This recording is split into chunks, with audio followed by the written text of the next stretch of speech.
মাত্র 2 বছর শাসন করার পর প্রথম খলিফা হযরত আবু বকর রাদিয়াল্লাহু আনহু ইন্তেকাল করেন। কিন্তু মৃত্যুর আগে তিনি স্পষ্টভাবে সবাইকে জানিয়ে দিয়েছিলেন যে তারপর মুসলমানদের দ্বিতীয় খলিফা কে হবেন। উমর ইবনুল খাত্তাব রাদিয়াল্লাহু আনহু। ইসলাম আজ বিশ্বের দ্রুত বর্ধনশীল ধর্ম, যা প্রায় 200 কোটি অর্থাৎ 2 বিলিয়ন মানুষ অনুসরণ করে।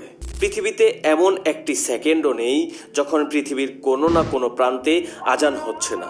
আর এই বিস্তৃত ইসলামী প্রভাব প্রতিষ্ঠায় হযরত উমর রাদিয়াল্লাহু আনহুর অবদান ছিল বিশাল। তিনি মাত্র কয়েক বছরের মধ্যে এমন এক বিশাল সাম্রাজ্য গড়ে তুলেছিলেন যা তার আগে দুনিয়ায় কারও ছিল না, এমনকি আলেকজান্ডার দ্য গ্রেট কিংবা মিশরের ফেরাউনেরও না। কিন্তু প্রশ্ন হলো, তিনি এটা করলেন কিভাবে? হযরত উমর রাদিয়াল্লাহু আনহু এর ব্যক্তিত্বকে বুঝতে হলে সে সময়কার মক্কা শহরকে বুঝতে হবে। কারণ মক্কা কয়েক শতাব্দী ধরে একটি মাত্র গোত্র কুরাইশের নিয়ন্ত্রণে ছিল। সময়ের সাথে সাথে কুরাইশ এত বড় হয়েছিল যে তারা নিজেরাও একাধিক শাখা গোত্রে বিভক্ত হয়ে গিয়েছিল। মক্কার শান্তি বজায় রাখতে প্রতিটি শাখা গোত্রকে আলাদা আলাদা দায়িত্ব দেওয়া হয়েছিল। কুরাইশের সবচেয়ে শক্তিশালী 3টি গোত্র ছিল। নাম্বার 1, বনু হাশিম। এটা হচ্ছে রাসূলুল্লাহ সাল্লাল্লাহু আলাইহি ওয়াসাল্লামের গোত্র। এদের হাতে ছিল কুরাইশের ধর্মীয় ক্ষমতা, কারণ কাবা শরীফের কারণে মক্কা ছিল আরবের ধর্মীয় কেন্দ্র। এই গোত্রের নেতা ছিলেন আব্দুল মুত্তালিব, আর তারপর ছিলেন আবু তালেব। নাম্বার 2, বনু উমাইয়া। এই গোত্র ছিল অর্থবিত্তের জন্য বিখ্যাত। মক্কার সম্পূর্ণ অর্থনীতি ও পরিবার নিয়ন্ত্রণ করত, এবং এদের নেতা ছিলেন Abu Sufyan. Number 3, Banu Makhzum. এরা ছিল যোদ্ধাদের গোত্র। মক্কার প্রতিটি যুদ্ধের পরিকল্পনা এবং অধিকাংশ অস্ত্র এদের হাতে ছিল। এই গোত্রের নেতারা ছিলেন সবচেয়ে প্রভাবশালী, যাদের মধ্যে একজন ছিলেন কুখ্যাত আবু জাহেল। কিন্তু হযরত উমর রাদিয়াল্লাহু আনহু এই 3 গোত্রের কারো অন্তর্গত ছিলেন না। তিনি কুরাইশের আরেক শাখা বনু আদি এর অন্তর্গত ছিলেন। এ গোত্র ছিল কুরাইশের রাষ্ট্রদূতের পরিবার, অর্থাৎ কুরাইশের মুখপাত্র বেশিরভাগ সময় এই গোত্র থেকেই হতো। কুরাইশের মধ্যে বিরোধ দেখা দিলে এই গোত্রই সমাধান করত। এ গোত্রের নেতা ছিলেন খাত্তাব, যিনি হযরত উমর রাদিয়াল্লাহু আনহু এর পিতা। হযরত উমর রাদিয়াল্লাহু আনহু এর ব্যক্তিত্বের যে দিকটি বড় বড় সমস্যা আলোচনার মাধ্যমে সহজেই সমাধান করতেন, তা তিনি তার পিতার গোত্র বনু আদি থেকে পেয়েছিলেন। কিন্তু তার ব্যক্তিত্বের আরেকটি দিক ছিল যা আমরা সবাই জানি। তিনি ছিলেন অত্যন্ত গম্ভীর ও রাগী। প্রয়োজনে তলোয়ার হাতে নিতে দ্বিধা করতেন না। এই চরিত্রটি তিনি পেয়েছিলেন তার মা হুন্তিমা বিনতে হিশাম এর কাছ থেকে। তার মা ছিলেন বনু মাখজুম গোত্রের, যারা যুদ্ধ পরিচালনা করত। এই গোত্রের মানসিকতা বোঝার জন্য এতটুকুই যথেষ্ট যে এখানেই জন্মেছিলেন হযরত উমর রাদিয়াল্লাহু আনহুর চাচাতো ভাই খালিদ ইবনে ওয়ালিদ রাদিয়াল্লাহু আনহু। অর্থাৎ হযরত উমর রাদিয়াল্লাহু আনহু কথা বলে বোঝানো শিখেছিলেন তার পিতার কাছ থেকে, আর যারা কথায় মানে না তাদের শক্তি দিয়ে বোঝানো শিখেছিলেন মায়ের পরিবারের কাছ থেকে। বিশ্বের সর্বশ্রেষ্ঠ সম্রাট ও খলিফা হওয়ার পর একদিন হযরত উমর রাদিয়াল্লাহু আনহু মক্কার সেই জায়গা দিয়ে যাচ্ছিলেন যেখানে তিনি শৈশবে উট চড়াতেন। তিনি বললেন, আল্লাহর কুদরত দেখো, একসময় আমি এখানে উট চড়াতাম, আর সামান্য ভুল করলে আমার বাবা আমাকে কঠোরভাবে মারতেন। আর আজ আমার ও আল্লাহর মাঝে দুনিয়ায় আর কেউ নেই। অর্থাৎ তখন তিনি ছিলেন দুনিয়ার সবচেয়ে শক্তিশালী মানুষ। তিনি শুধু আল্লাহর কাছে নত হতেন, আর কারো কাছে নয়। হযরত উমর রাদিয়াল্লাহু আনহু রাসূলুল্লাহ সাল্লাল্লাহু আলাইহি ওয়াসাল্লামের জন্মের প্রায় 12 বছর পর মক্কায় জন্মগ্রহণ করেন। যৌবনে তার অসাধারণ উচ্চতা ও শারীরিক শক্তির কারণে অল্প সময়েই তিনি মক্কার সবচেয়ে শক্তিশালী কুস্তিগির হিসেবে পরিচিতি পান। বলা হয়, তিনি যখন কোনো দলের সাথে হাঁটতেন তখন মনে হতো বাকিরা যেন মাটিতে হাঁটছে, আর তিনি তাদের চেয়ে মাথা উঁচু করে চলছেন। উটের পিঠে বসা অবস্থায়ও তার দেহের উচ্চতা ছিল ভয়ঙ্কর প্রভাবশালী।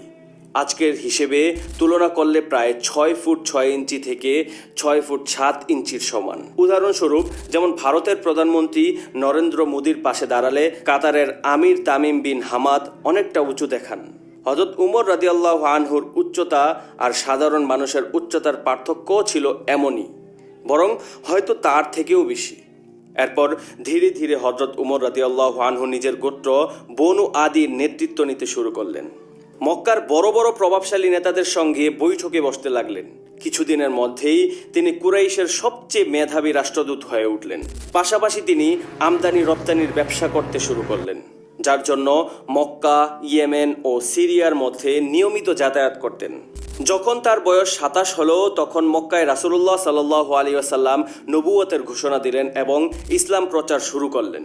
কিন্তু কুরাইশের রাষ্ট্রদূত ও মুখপাত্র হওয়ার কারণে হযরত উমর রাদিয়াল্লাহু আনহু প্রথমে ইসলামের কঠোর বিরোধিতা করলেন এবং মুসলমানদের বিরুদ্ধে নিজের মামা আবু জাহেলের সঙ্গে দাঁড়ালেন।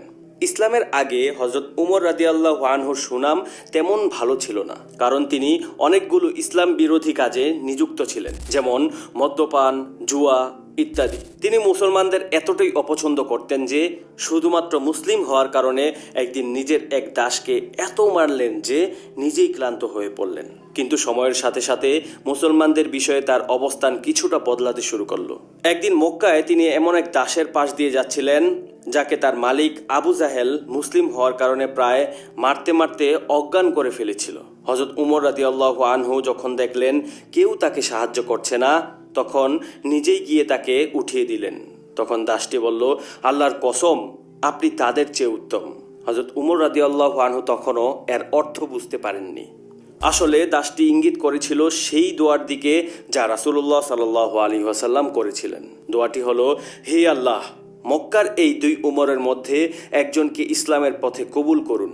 এই দুইজন ছিলেন উমর ইবনুল খাত্তাব এবং আমর ইবনে হিশাম, যাকে আমরা আবু জাহেল নামে চিনি। আবু জাহেল ও আবু সুফিয়ান বারবার মক্কার নেতাদের বৈঠকে ডেকে বোঝানোর চেষ্টা করত যে মুহাম্মদের কারণে আমাদের ধর্ম ধ্বংস হয়ে গেছে, আর এর সাথে সাথে আমাদের অর্থনীতি ও সম্মানও নষ্ট হচ্ছে। এসব বৈঠকে বারবার বসতে বসতে একদিন হযরত উমর রাদিয়াল্লাহু আনহু এতটাই বিরক্ত হলেন যে এমন এক সিদ্ধান্ত নিলেন যা আগে কেউ নিতে সাহস করেনি। রাসূলুল্লাহ সাল্লাল্লাহু আলাইহি ওয়াসাল্লামকে হত্যা করার সিদ্ধান্ত নিয়ে নিলেন। তিনি তলোয়ার হাতে নিয়ে সরাসরি দারুল আরকামের দিকে রওনা হলেন, যেখানে তখন মুসলমানদের প্রধান কেন্দ্র ছিল। কিন্তু আল্লাহ তাআলা তাকে এই বড় গুনাহ করার আগেই ফেরত নিয়ে এলেন। যখন তিনি দারুল আরকামের দিকে যাচ্ছিলেন, পথে তার এক ঘনিষ্ঠ বন্ধুর সাথে দেখা হলো, যিনি কিছুদিন আগেই গোপনে মুসলিম হয়েছিলেন। যদিও তা উমর রাদিয়াল্লাহু আনহুকে জানায়নি। তিনি তাকে থামিয়ে জিজ্ঞাসা করলেন, কোথায় যাচ্ছ উমর?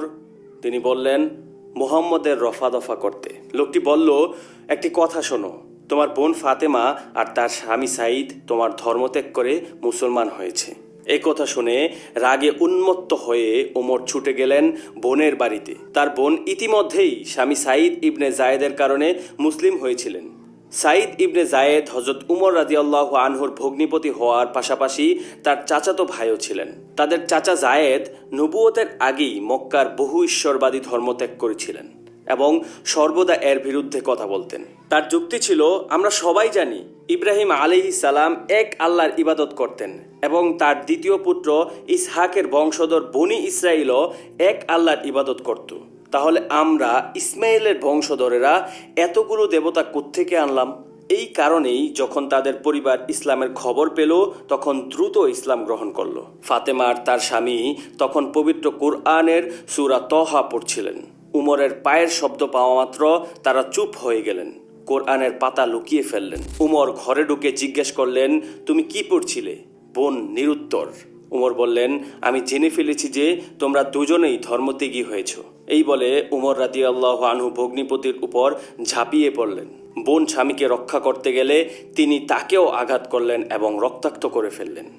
রক্তাক্ত পোশাক আর চোখ ভরা কান্না নিয়ে ভাইয়ের দিকে তাকিয়ে দৃঢ় কণ্ঠে ফাতেমা বললেন, উমর, যা ইচ্ছা করতে পারো, আমাদের পক্ষ থেকে ইসলাম ত্যাগ করা কখনো সম্ভব নয়। বোনের চেহারায় রক্ত দেখে উমর রাদিয়াল্লাহু আনহু লজ্জিত হলেন। তিনি এটাও অনুভব করলেন যে নতুন ধর্মটির অর্থাৎ ইসলামের মধ্যে এমন কিছু আছে যা তার বোনের হৃদয়ে জয় করেছে।